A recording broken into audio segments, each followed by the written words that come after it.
Hi, welcome to Kalkuli creation log. ನಾನಿವತ್ತು ಬಸಳೆ ಸೊಪ್ಪಿಂದ ಒಂದು ಪಲ್ಯ ಮಾಡೋದು ಹೇಗೆ ಅಂತ ತೋರಿಸ್ಕೊಡ್ತೀನಿ. ಇಲ್ಲಿ ನಾನು ಒಂದು 20-30 ಬಸಳೆ ಎಲೆನ ಕ್ಲೀನಾಗಿ ವಾಶ್ ಮಾಡಿ ಚಿಕ್ಕದಾಗಿ ಹೆಚ್ಚಿಬಿಟ್ಟು ಇಟ್ಕೊಂಡಿದ್ದೀನಿ. ಈ ರೀತಿ ಸೊಪ್ಪು ನೀವು ಎಷ್ಟು ಬೇಕೋ ನಿಮಗೆ ಕ್ವಾಂಟಿಟಿ ನೋಡಿ ನೀವು ತಗೊಳ್ಬೋದು.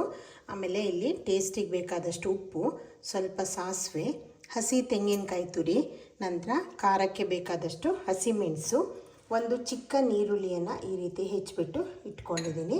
ಹಾಗೆ ಇಲ್ಲಿ ಸ್ವಲ್ಪ ಟೊಮೆಟೊನ ತೊಗೊಂಡಿದ್ದೀನಿ. ಇದು ಆಪ್ಷನಲ್ಲು, ನೀವು ಬೇಕು ಅಂದರೆ ಹಾಕ್ಕೊಳ್ಬೋದು, ಬೇಡ ಅಂದರೆ ನೀವು ಇದನ್ನು ಸ್ಕಿಪ್ ಮಾಡ್ಕೊಳ್ಬೋದು.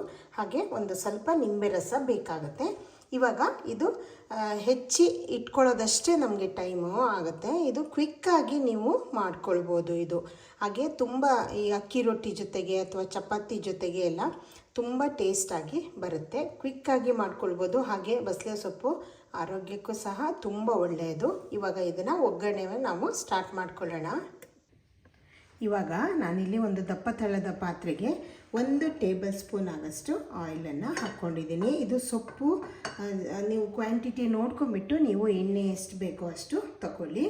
ಆಮೇಲೆ ತೀರಾ ಎಣ್ಣೆನೂ ಕಮ್ಮಿನೂ ಮಾಡ್ಕೊಳ್ಬೇಡಿ, ಹಾಗೆ ಜಾಸ್ತಿನೂ ಸಹ ಮಾಡ್ಕೊಳ್ಬೇಡಿ. ಇವಾಗ ಇದು ಎಣ್ಣೆ ಸ್ವಲ್ಪ ಬಿಸಿ ಆಗಲಿ. ಇವಾಗ ಎಣ್ಣೆ ಬಿಸಿಯಾಗಿದೆ ಅಲ್ಲ, ಇದಕ್ಕೆ ನಾವು ಸಾಸಿವೆ ಹಾಕ್ಕೊಳ್ಳೋಣ. ಸಾಸಿವೆ ಹಾಕ್ಕೊಂಡು ನಂತರ ಇದು ಸ್ವಲ್ಪ ಬಿಸಿ ಆಗೋದಕ್ಕೆ ಬಿಟ್ಬಿಡೋಣ.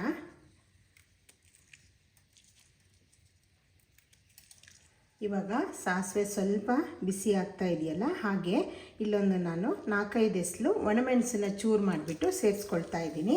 ಇದು ಅಷ್ಟೇ ಚೆನ್ನಾಗಿ ಫ್ಲೇವರು ಕೊಡುತ್ತೆ, ಹಾಗೆ ಸ್ವಲ್ಪ ಖಾರನೂ ಕೊಡುತ್ತೆ. ನೀವು ಬೇಕು ಅಂದರೆ ಹಾಕ್ಕೊಳ್ಳಿ, ಬೇಡ ಅಂದರೆ ಇದನ್ನು ಸ್ಕಿಪ್ ಮಾಡ್ಕೊಳ್ಳಿ. ಇವಾಗ ಸ್ವಲ್ಪ ಇದೊಂದು ಚೂರು ಫ್ರೈ ಆಗಲಿ. ಒಣಮೆಣಸು ಜಸ್ಟು ಈ ರೀತಿ ಫ್ರೈ ಆದ ತಕ್ಷಣ ನಾವು ಇದನ್ನು ತುಂಬ ನೀವು ಕಪ್ಪದಾಗಿ ಮಾಡ್ಕೊಳ್ಬೇಡಿ, ಅದು ಆವಾಗ ಸುಟ್ಟು ಹೋಗಿಬಿಡುತ್ತೆ. ಇವಾಗ ನಾವೇನು ನೀರುಳ್ಳಿ ಹೆಚ್ಚಿಟ್ಕೊಂಡಿದ್ದೀವಲ್ಲ, ಇದನ್ನು ಇದಕ್ಕೆ ಸೇರಿಸ್ಕೊಳ್ಳೋಣ. ನೀರುಳ್ಳಿ ಬೇಕು ಅಂದರೆ ನೀವು ಜಾಸ್ತಿನೂ ಸಹ ಹಾಕ್ಕೊಳ್ಬೋದು. ಇವಾಗ ನೀರುಳ್ಳಿ ಸ್ವಲ್ಪ ಹೊತ್ತು ಈ ರೀತಿ ಎಣ್ಣೆಯಲ್ಲಿ ಫ್ರೈ ಮಾಡೋದು. ಜಸ್ಟು ಒಂದು 2 ಸೆಕೆಂಡ್ಸ್ ಅಷ್ಟು ಇದನ್ನು ಫ್ರೈ ಮಾಡ್ಕೊಳ್ಳೋಣ. ಇವಾಗ ನೀರುಳ್ಳಿ ಸ್ವಲ್ಪ ಟ್ರಾನ್ಸ್ಪರೆಂಟ್ ಆಗೋಷ್ಟು ಫ್ರೈ ಆಗಿದೆ ಅಲ್ಲ, ನಂತರ ಇದಕ್ಕೆ ಹಸಿಮೆಣಸು ನಿಮಗೆ ಖಾರಕ್ಕೆ ಎಷ್ಟು ಬೇಕೋ ಅಷ್ಟು ನೀವು ಹಾಕ್ಕೊಳ್ಳಿ. ಇಲ್ಲಿ ಒಣಮೆಣಸು ಹಾಕಿರೋದ್ರಿಂದ ನೀವು ಹಸಿಮೆಣಸನ್ನು ಬೇಕಿದ್ದರೆ ಕಡಿಮೆ ಮಾಡ್ಕೊಳ್ಬೋದು. ಮಕ್ಕಳಿಗಾದರೆ ನೀವು ಹಸಿಮೆಣಸು ಹಾಕದೇನೆ ಬರೀ ಒಣಮೆಣಸು ಮಾತ್ರ ಉಪಯೋಗಿಸ್ಬಿಟ್ಟು ಮಾಡ್ಬೋದು, ಯಾಕಂದರೆ ಖಾರ ಜಾಸ್ತಿ ಆಗುತ್ತೆ ನೀವು ಹಸಿಮೆಣಸು ಹಾಕೋದ್ರಿಂದ. ನಂತರ ಇದಕ್ಕೆ ನಾವು ಹೆಚ್ಚಿಟ್ಕೊಂಡಿರುವ ಈ ಟೊಮೆಟೊನೂ ಸಹ ಸೇರಿಸ್ಕೊಳ್ಳೋಣ.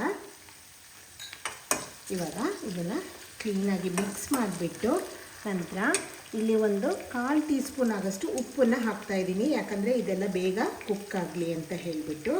ನೀವು ಉಪ್ಪು ಸೇರಿಸಿದ ನಂತರ ಇದನ್ನು ಸ್ವಲ್ಪ ಮಿಕ್ಸ್ ಮಾಡಿಬಿಟ್ಟು ಲಿಡ್ಡನ್ನು ಕವರ್ ಮಾಡಿಬಿಟ್ಟು ಒಂದು 2-3 ನಿಮಿಷ ಇದು ಚೆನ್ನಾಗಿ ಬೇಯೋದಕ್ಕೆ ಬಿಡಬೇಕು. ಆವಾಗ ನೀರುಳ್ಳಿ ಮತ್ತು ಟೊಮೆಟೊ ಎಲ್ಲ ಕರಗಿಬಿಟ್ಟು ಬೆಂದ್ಕೊಳ್ಳುತ್ತೆ.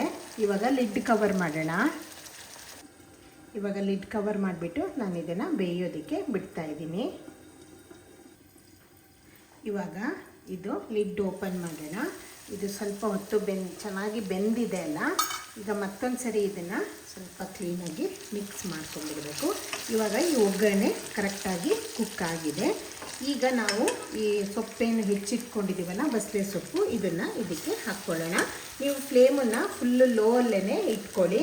ಹೈ ಫ್ಲೇಮಲ್ಲಿ ಇಟ್ಕೊಂಡ್ರೆ ಇದು ಸುಟ್ಟು ಹೋಗುತ್ತೆ. ನಾವು ನೀರೇನು ಫಸ್ಟೇನೆ ಇದಕ್ಕೆ ಹಾಕೋದಿಲ್ಲ. ಈಗ ಮತ್ತೆ ನಾನು ಅರ್ಧ ಟೀ ಸ್ಪೂನ್ ಆಗೋಷ್ಟು ಉಪ್ಪನ್ನು ಇದಕ್ಕೆ ಸೇರಿಸ್ಕೊಳ್ತೀನಿ.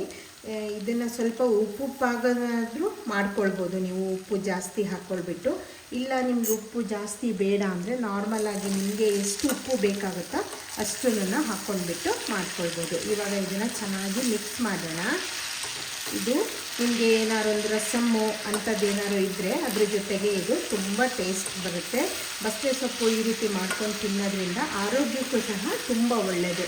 ಇವಾಗ ಸಮ್ಮರ್ ಸ್ಟಾರ್ಟ್ ಆಗೋದ್ರಿಂದ ಸ್ವಲ್ಪ ಬಾಡಿ ಹೀಟ್ ಆಗೋಕ್ಕೆ ಸ್ಟಾರ್ಟ್ ಆಗುತ್ತೆ. ಅಂಥ ಟೈಮಲ್ಲಿ ನೀವು ಬಸಳೆ ಸೊಪ್ಪನ್ನು ಜಾಸ್ತಿ ಉಪಯೋಗಿಸಿದ್ರೆ ಇದು ಆರೋಗ್ಯಕ್ಕೂ ಸಹ ತುಂಬ ಒಳ್ಳೆಯದು. ಇದು ಸ್ವಲ್ಪ ಎಣ್ಣೆನೇ ಬೇಕಾಗುತ್ತೆ, ಇಲ್ಲಾಂದರೆ ಇದು ಸ್ವಲ್ಪ ಲೋಳಿ ಥರ ಬರುತ್ತೆ. ಹಾಗಾಗಿ ಎಣ್ಣೆನ ತುಂಬ ಕಮ್ಮಿ ಮಾಡ್ಕೊಳ್ಬೇಡಿ ನೀವು. ಇವಾಗ ನೋಡಿ ಇದು ಚೆನ್ನಾಗಿ ಮಿಕ್ಸ್ ಆಗಿದೆ ಅಲ್ಲ. ಈಗ ಪುನಃ ನಾವು ಲಿಡ್ಡನ್ನು ಕವರ್ ಮಾಡಿಬಿಟ್ಟು ಇದು ನೀರೆಲ್ಲ ಬಿಟ್ಕೊಳ್ಳುತ್ತೆ. ಒಂದು 3-4 ನಿಮಿಷದಷ್ಟು ಇದು ಟೈಮ್ ಆದ ತಕ್ಷಣ ಇದು ನೀರೆಲ್ಲ ಬಿಟ್ಕೊಳ್ಳೋದಕ್ಕೆ ಸ್ಟಾರ್ಟ್ ಆಗುತ್ತೆ. ನಾವು ಅಲ್ಲಿ ತನಕ ಇದನ್ನು ಕುಕ್ ಆಗೋದಕ್ಕೆ ಬಿಡೋಣ. ನಾನು ಫ್ಲೇಮನ್ನು ಮೀಡಿಯಮ್ ಟು ಲೋ ಅಲ್ಲಿ ಇಟ್ಕೊಂಡಿದ್ದೀನಿ. ಇದು ಒಂದ್ಸರಿ ಚೆನ್ನಾಗಿ ನೀರೆಲ್ಲ ಬಿಟ್ಕೊಳ್ಬೇಕು. ಈಗ ನಾನು ಲಿಡ್ ಕವರ್ ಮಾಡ್ತಾ ಇದ್ದೀನಿ. ಇವಾಗ ನೋಡಿ ಇದೊಂದು 3-4 ನಿಮಿಷ ಆಗಿದೆ ಅಲ್ಲ. ಲಿಡ್ ಓಪನ್ ಮಾಡ್ತಾ ಇದ್ದೀನಿ.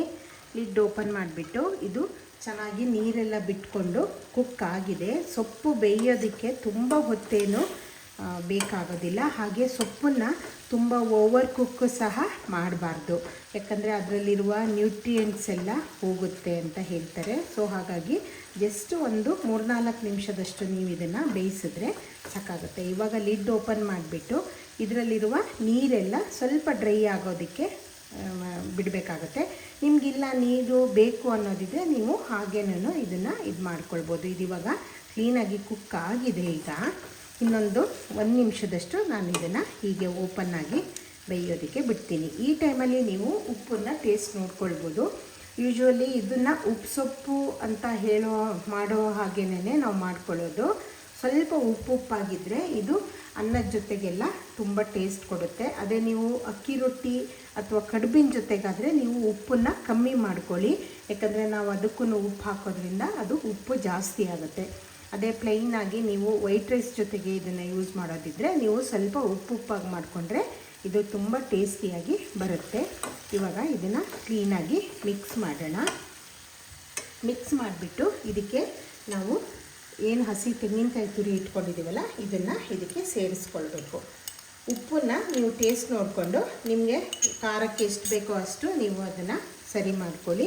ಹಾಗೆ ಖಾರನೂ ಅಷ್ಟೇ ನಿಮ್ಮ ಟೇಸ್ಟಿಗೆ ತಕ್ಕನಾಗೇ ನೀವು ಅಡ್ಜಸ್ಟ್ ಮಾಡ್ಕೊಳ್ಳಿ.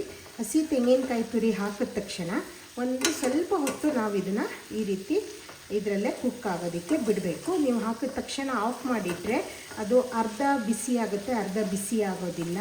ಆವಾಗ ಅದು ಬೇಗ ಹಳಿಸ್ಬಿಟ್ಟು ಹೋಗೋ ಚಾನ್ಸಸ್ ಇರುತ್ತೆ. ಸೊ ಹಾಗಾಗಿ ನೀವು ಇದನ್ನು ಹಾಕಿದ ತಕ್ಷಣ ಪುನಃ ನೀವು 1-2 ಸೆಕೆಂಡ್ಗಳ ಕಾಲ ಲಿಡ್ಡನ್ನು ಕವರ್ ಮಾಡಿಬಿಟ್ಟು ಕುಕ್ ಆಗೋದಕ್ಕೆ ಬಿಟ್ಬಿಡಬೇಕು.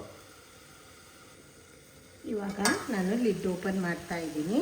ಇದು ನೀರೆಲ್ಲ ಡ್ರೈ ಆಗಿ ಸ್ವಲ್ಪ ಆಯಿಲು ಬಿಟ್ಕೊಳ್ಳೋದಕ್ಕೆ ಸ್ಟಾರ್ಟ್ ಆಗಿದೆ ನೋಡಿ. ಇದು ಇವಾಗ ನೀರೆಲ್ಲ ಡ್ರೈ ಆಗಿದೆ ಈ ರೀತಿ. ಇವಾಗ ಇದು ಆಗಿದೆ. ಈಗ ನಾವು ಸ್ಟವ್ ಆಫ್ ಮಾಡೋಣ. ಸ್ಟವ್ ಆಫ್ ಮಾಡಿಬಿಟ್ಟು ಇದಕ್ಕೆ ನಾನು ಲಾಸ್ಟಲ್ಲಿ ಒಂದು ಅರ್ಧ ಟೀ ಸ್ಪೂನ್ ಆಗಷ್ಟು ನಿಂಬೆ ರಸನ ಹಾಕ್ಕೊಳ್ತಾ ಇದ್ದೀನಿ. ಯಾವುದೇ ಸೊಪ್ಪಿಗಾದ್ರೂ ನೀವು ನಿಂಬೆ ರಸ ಅಥವಾ ಬೇರೆ ಯಾವುದೇ ಹುಳಿನ ನೀವು ಆ್ಯಡ್ ಮಾಡೋದ್ರಿಂದ ಅದರಲ್ಲಿರುವ ಐರನ್ ಕಂಟೆಂಟು ನಮ್ಮ ಬಾಡಿ ಅಬ್ಸರ್ವ್ ಮಾಡ್ಕೊಳ್ಳೋದಕ್ಕೆ ತುಂಬ ಈಸಿ ಆಗುತ್ತೆ. ಐರನ್ ನಮಗೆ ಬಾಡಿಗೆ ಅಬ್ಸರ್ವೇಷನಿಗೆ ವಿಟಮಿನ್ ಸಿ ಬೇಕಾಗುತ್ತೆ. ಸೊ ಹಾಗಾಗಿ ನೀವು ಯಾವುದೇ ಸೊಪ್ಪಿನ ಪಲ್ಯ ಮಾಡಿ ಅದಕ್ಕೆ ಲಾಸ್ಟಲ್ಲಿ ನೀವು ಸ್ಟವ್ ಆಫ್ ಮಾಡಿದ್ಮೇಲೆ ನಿಂಬೆಹಣ್ಣಿನ ರಸನ ಮರೀದೇನೆ ಅದಕ್ಕೆ ಹಾಕ್ಕೊಳ್ಳಿ. ಹಾಗೆ ನಾನು ಹಾಕುವಂಥ ಎಲ್ಲ ರೆಸಿಪಿಗಳು ನಿಮಗೆ ಇಷ್ಟ ಆಗುತ್ತೆ ಅಂತ ಭಾವಿಸ್ತೀನಿ. ನನ್ನ ಕಲ್ಕುಳಿ ಕ್ರಿಯೇಷನ್ ಲಾಗ್ ಚಾನಲ್ ಏನಿದೆ ಇದನ್ನು ಸಬ್ಸ್ಕ್ರೈಬ್ ಮಾಡ್ಕೊಳ್ಳಿ, ಲೈಕ್, ಶೇರ್ ಆ್ಯಂಡ್ ಕಮೆಂಟ್ ಮಾಡಿ. ಇದನ್ನು ಟ್ರೈ ಮಾಡ್ಕೊಳ್ಳಿ, ಮಾಡಿಬಿಟ್ಟು ಹೇಗೆ ಅನ್ನಿಸ್ತು ಅಂತ ನನಗೆ ಕಮೆಂಟ್ ಮಾಡಿ. ಮಕ್ಕಳಿಗೆ ಇದನ್ನು ಅವಾಗವಾಗ ಮಾಡಿಕೊಡೋದ್ರಿಂದ ಅವರಿಗೆ ಆರೋಗ್ಯಕ್ಕೂ ಸಹ ತುಂಬ ಒಳ್ಳೆಯದು. ಈ ರೀತಿ ಮಾಡಿಕೊಡೋದ್ರಿಂದ ಮಕ್ಕಳುಗಳು ಇಷ್ಟಪಟ್ಟು ತಿಂತಾರೆ. ಇದನ್ನು ಟ್ರೈ ಮಾಡಿಬಿಟ್ಟು ಹೇಗೆ ಅನ್ನಿಸ್ತು ಅಂತ ನನಗೆ ಕಮೆಂಟ್ ಮಾಡಿ. ಹಾಗೆ ನನ್ನ ಚಾನಲನ್ನು ಸಬ್ಸ್ಕ್ರೈಬ್ ಮಾಡ್ಕೊಳ್ಳಿ. Thank you.